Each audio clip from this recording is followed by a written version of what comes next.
বিএলওদের সঙ্গে সঙ্গে আপনি দেখবেন আপনার বাড়িতে বিএলওরা যখন ফর্ম দিতে আসছেন তার পাশে বিএলএরা রয়েছেন। বিএলএ কারা? তারা হচ্ছেন বুথ লেভেল এজেন্ট, বিভিন্ন রাজনৈতিক দলের এজেন্ট। তারা তৃণমূল কংগ্রেসের হতে পারেন, বিজেপির হতে পারেন, সিপিএম এর হতে পারেন, যে কোনো রাজনৈতিক দলের প্রতিনিধি হতে পারেন।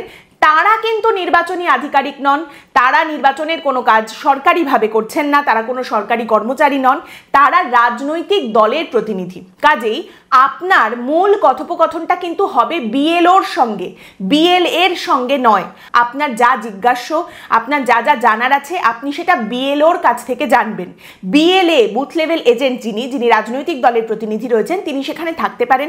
আপনার কোনো যদি কথাটাকে জিজ্ঞেস করতে মনে হয় বা যদি কোনো সাহায্য দরকার হয় আপনি জিজ্ঞেস করতে পারেন, কিন্তু আলটিমেটলি ফর্মটায় কি কি লিখতে হবে বা এই সংক্রান্ত যা প্রশ্ন আপনার রয়েছে সেই কথোপকথন মূলত কিন্তু আপনার হবে বিএলওর সঙ্গে।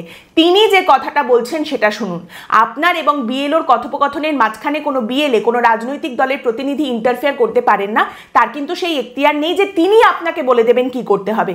আপনাকে কি করতে হবে সেটা বিএলও আপনাকে সঠিকভাবে বুঝিয়ে দেবেন। কাজেই তার কথাটা সঠিকভাবে মন দিয়ে শুনুন। এবং ফর্ম ফিল আপের ক্ষেত্রে আপনার যদি কোনো সমস্যা হয় এবং কোনো বিএলএ অর্থাৎ রাজনৈতিক দলের প্রতিনিধি যারা আসছেন তারা যদি দুম করে বলেন যে আমাকে দিন, ফর্মটা আমি ফিল আপ করে দিচ্ছি, সেখান থেকে বিরত থাকাই ভালো।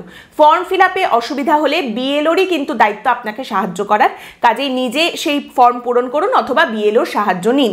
এবং তারই সঙ্গে মনে রাখবেন যে এই বিএলওদের ওপরে নজর রাখার কাজ কিন্তু এই বিএলএদের, যে বিএলওরা কোথাও কোনো দিকে ঝুঁকে গিয়ে কাজ করছেন কিনা, পক্ষপাত দুষ্ট হয়ে কিছু করছেন, কারোর নাম ঢুকিয়ে দিচ্ছেন, বের করে দিচ্ছেন কিনা, এইটা দেখার জন্য কিন্তু বিএলএরা রয়েছেন।